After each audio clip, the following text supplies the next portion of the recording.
Hello viewers, welcome to Ourroottv. I am Toyin Adio, and on the headlines: Bankable partnerships and Nigerians' tourism potential. Police parade Libyan deportee, 61 other suspected criminals. Funke Akindele Bello will no longer appear in Avengers: Infinity War. Oyo Agog as Alaafin installs Gani Adams as 15th Ààrẹ Ọ̀nà Kakanfò of Yoruba land. I bought my gun for cultism, not robbery. Hoodlums attack Ogun police station, free suspects, destroy cars. Ignorance is killing culture sector, Ojo Bakari. Crisis erupts in Makurdi. Police youths engage in shootout. I started raping after my girlfriend left. Nigerian human trafficker held in Libya. And the news and details. Bankable partnerships and Nigerians' tourism potential. The riches and diversity of Nigerians' culture has always been considered a strong reason why tourism is bankable and should be a primary foreign exchange earner for the country. The country is naturally endowed with rich tourist sites across all geopolitical zones. The theme was chosen against the backdrop that Africa has always been known for migration, and it has been the home of many cultures for many centuries. Presently, the world recognizes it as the new frontier, not to be exploited for the benefit of others, but to be cultivated on its own. The theme resonates with the greenhouse effect, which is the corporate identity of Heritage Bank, a development which encourages it to partner with Seagull Band, one of the entertainers, and participated in the carnival. How can a continent like Africa, that is blessed with abundant natural and human resources, be poor? We commend the initiative of Heritage Bank for supporting efforts to create awareness about the negative effects of migration and climate change, and join other corporate organizations to lend their voices, he said. She said the 2017 Seagull Band interpretation takes a prismatic view of the forms of migration and causal factors of human migration. Police parade Libyan deportee, 61 other suspected criminals. No fewer than 62 persons, including a Libyan deportee, Destiny Kelly, have been arrested by the Edo State Police Command for various criminal offenses in the state.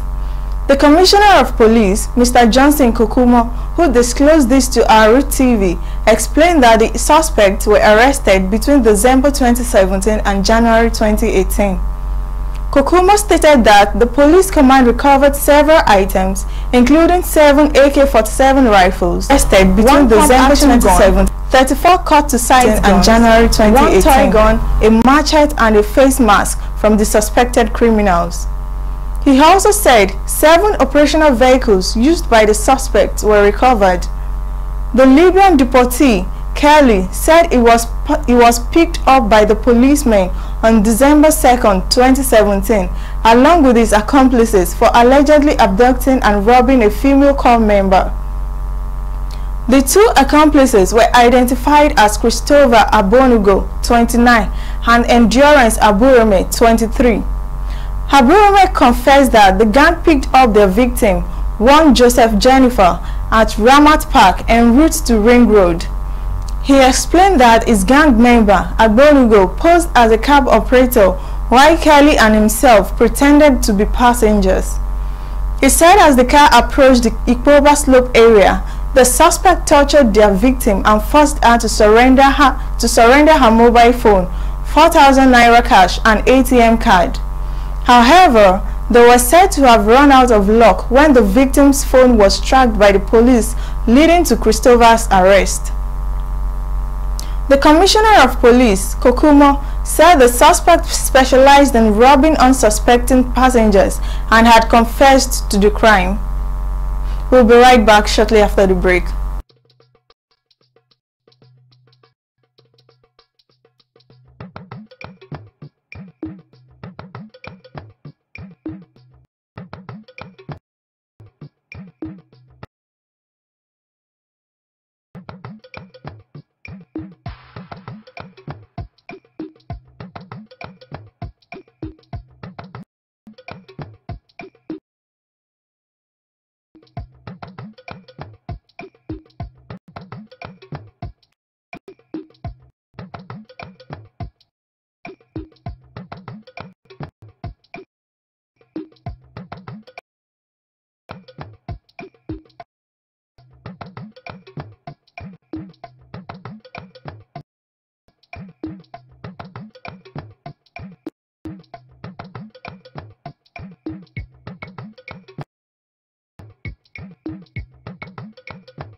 Welcome back.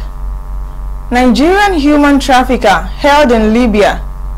Following an understanding with federal government delegation, the Libyan government has detained a top Nigerian female human trafficker, Maria Oda.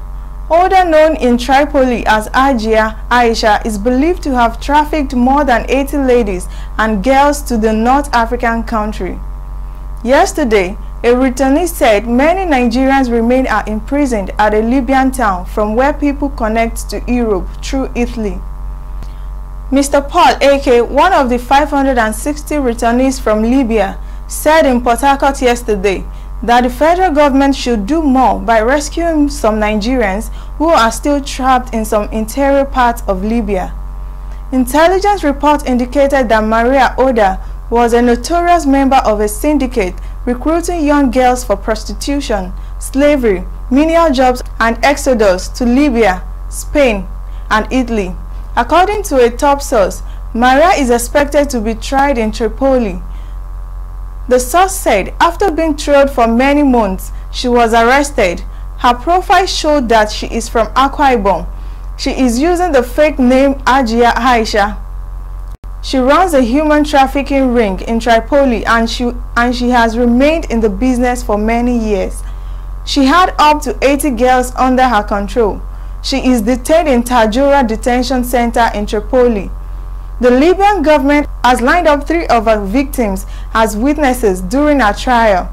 Immediately the affected girls complete their testimony, they will be evacuated to Nigeria.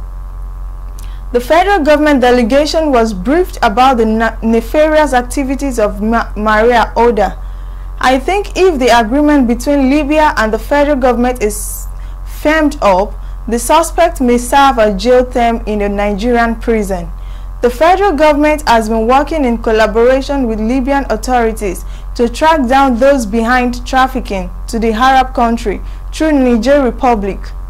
A member of the government delegation: "We are aware of the arrest of the suspect. We have been told. We are waiting for outcome of a trial." Ignorance is killing culture sector, Ojo Bakari. In an interview with Ojo Bakari, he said that the problem with the creative industry in Nigeria is that of ignorance. There is ignorance on the part of government. There is ignorance on the part of many of the people that government chooses to administer the industry, and there is ignorance on the part of relevant institutions and people too. If you, as a government, cannot appreciate the value of a product, can you have a genuine commitment towards promoting it? Ignorance is killing the sector. You put people who are ignorant in positions of administration and you are expecting miracles from them. Many of them don't know how to sell the art. They cannot even identify the product they want to sell. When you talk about a product, they always think in terms of butter and bread or cars and coke. They don't appreciate the spiritual and cultural essence of culture, and they don't appreciate the need to package art product to yield even the financial gains. When you don't even know something exists, how can you make anything out of it? In this century, some people are still shocked when they hear that I am a professor of dance. They ask, How can someone be a professor of dance? They have to ask because, as far as they are concerned, dance is all about shaking bodies. Back to government. Look at the case of the National Theatre that they say they want to sell to. Does that not baffle you? It is because of ignorance and the disrespect that they have for the sector. As unkept as the National Stadium in Abuja and Lagos has the government sold them? Why must every government insist on selling the National Theatre?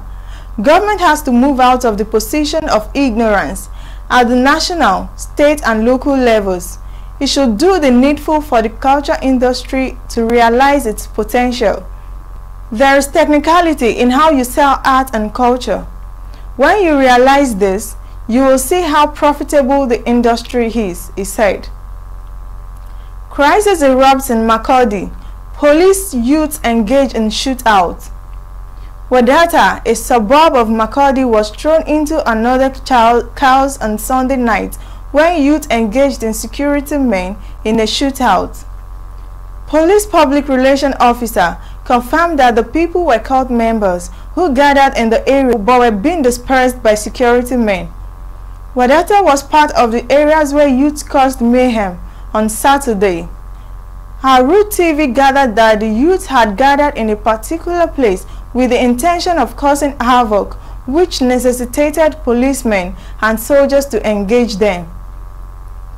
Reason for the gathering was sketched at the time of filing this report, but a resident said it might be a reprisal of the Saturday mayhem. The youths were said to have started forming crowd around 8:00 p.m., which made residents of the area to alert security men. A resident of the area who spoke to our correspondent said the sporadic shooting was still going on as at 9 p.m.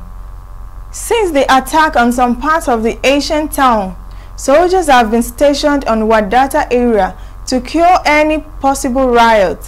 When contacted, the police public relations officer, ASP Moses Yamu, who confirmed the report, said that the command received a report that some cult members gathering around Wadata and security men were promptly drafted to the area.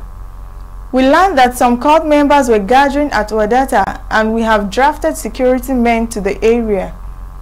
When asked that gunshots were still on at the time of filing this report, Yamu said there was no cause for alarm and added that police were yet to ascertain the cause. He said that investigation was ongoing. Oyo Agog as Alaafin installs Gani Adams, 15th Ààrẹ Ọ̀nà Kakanfò of Yoruba land. The ancient city of Oyo is currently hosting people from different parts of the southwest Nigeria and beyond at its popular Durbar Stadium for the installation of Chief Gani Adams as the 15th Ààrẹ Ọ̀nà Kakanfò of Yoruba land. The Alaafin of Oyo, Obalamidi Adeyemi III, had last year October announced Gani Adams, leader of the Oodua People's Congress, as the new Ààrẹ Ọ̀nà Kakanfò of Yoruba land. In attendance at the ceremony were traditional rulers and other dignitaries, which include the Olubadan of Ibadan, Oba Saliu Adetunji, the Akiru of Ikiru, Oba Rauf Olayiwola, and Timi of Ede, Oba Adeshola Lawa. Traditional rulers from Igbo land and the Niger Delta, including their chief, are also in attendance. Apart from guests across Nigeria, foreigners also made it to Oyo to witness the historic occasion. Traditional and cultural dancers from Oyo and Osun State added colors to the event, as they also entertained guests with different dance steps and beats to make it a memorable day. President Muhammadu Buhari had congratulated Gani Adams on his installation as the 15th Ààrẹ Ọ̀nà Kakanfò of Yoruba land. Buhari, in a statement issued by his Special Advisor on Media and Publicity, Mr. Femi Adesina, in Abuja on Friday, called on Adams to use his new position to pursue worthy goals of security, peace, and national unity. The president also commended the Alaafin of Oyo, Obalamidi Adeyemi III, on the appointment of a new Ààrẹ Ọ̀nà Kakanfò who will assist him in the other's task to leading the illustrious Yoruba people. Buhari urged the new Kakanfo to bring classic courage, wisdom and smartness to bear on his new office for a more secured life for the weak, vulnerable and voiceless in the country. The president also prayed that the Almighty God will grant the Ààrẹ Ọ̀nà Kakanfò a favorable reign. Funke Akindele Bello will no longer appear in Avengers: Infinity War. A few days ago, we reported that Nollywood actress Funke Akindele Bello's name appeared as cast in the Marvel Comics Avenger: Infinity War. The actress was slated to play the role of Dora Milaje, a bodyguard of Black Panther. This was going to be a first time a Nigerian-based actor will feature in a Nollywood comic superhero movie. As a cast, she was to feature alongside Scarlett Johansson, Chris Pratt and Don Cheadle. The news, which was seen as national achievement, spread across Nigerian states, and even memes were made out of it. Also, the movie was added to the actress' internet movie data page as part of the movies Akindele Bello had acted in. However, the news took a different turn on Saturday, the 13th of January, when it was discovered that Akindele Bello's name was no longer found on the cast list on the movie's IMDb page. The reason for this sudden development is unknown. Before now, the movie had been added to the actress' internet movie data page. As at the time of writing, the Jennifer's Diary star is yet to confirm or deny the reports that she will appear in the movie. We'll be right back shortly after this break. Stay tuned.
Welcome back.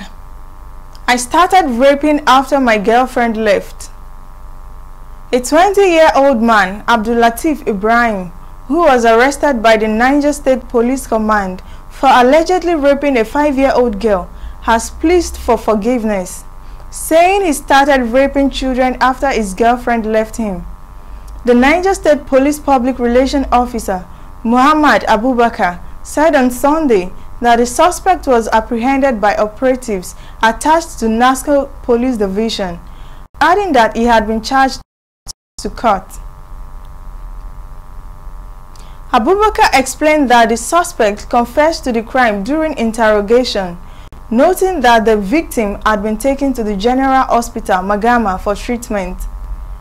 It was learned that the victim was running an errand for her mother when Ibrahim dragged her to an isolated area in the bush and had sex with her. Ourroottv gathered that the suspect had been involved in the heinous act for over 2 years before he was eventually arrested by police operatives. Ibrahim told our correspondent that he had forcefully had carnal knowledge of more than 6 underage girls in the community. He said, "Since my girlfriend left, I have been in the act and I enjoyed doing it. But at times I will ask myself, why am I into this mess? And the urge still continues. It is quite unfortunate that I found myself in this hopeless predicament." He begged for forgiveness and advised other youths to shun the wicked act that they may mar their future. "I bought my gun for cultism, not robbery." A suspect, Ridwan Omole, has denied allegations of robbery against him by the police, saying he is only a cult member. The suspect, however, said he always shared loot with the robbery gang each time they had a successful operation. The 21-year-old spoke in a statement made to operatives of the Rapid Response Squad of the Lagos State Police Command. According to the police, a three-man robbery gang consisting of one Taiwo Lawal, Kabiru Ajiboye, and Sheyi Ayetoba had been arrested on Thursday during a botched operation in the Shomolu area of Lagos State. The men were about attacking a motorcycle rider and his passenger in the area when their intending victims raised the alarm. They were reportedly chased and apprehended by some residents who handed them over to a patrol team of the Rapid Response Squad. The suspect was said to have confessed to the police that the gun with them belonged to Omole. He was then arrested in his parents' house in the Aja area. Omole, who allegedly confessed to be a member of the Aye confraternity, said he bought the gun from a former schoolmate for self-defense. Ayetoba, who was the leader of the gang, said he was initiated into robbery by one Tunde, whom he met in the Mushin area of Lagos. The Rapid Response Squad said it recovered from the gang a locally made pistol with a 9mm live cartridge and a jackknife. The police public relations officer, SP Chike Oti, said the suspects were cooperating with the police, adding that the State Commissioner of Police, Ega Imohimi, lauded the participation of members of the community in the area in the arrest. The case has been transferred to the Federal Special Anti-Robbery Squad for further investigation. Hoodlums attack Ogun Police Station. Free suspects destroy cars. Operatives of the Ojodu Abiodun Police Station in the Ifo local government area of Ogun State were stunned on Sunday as some youths invaded the division and vandalized property. The assailants reportedly broke into the cell of the station, freed detained suspects, and carted away some valuables, including television sets and seized motorcycles.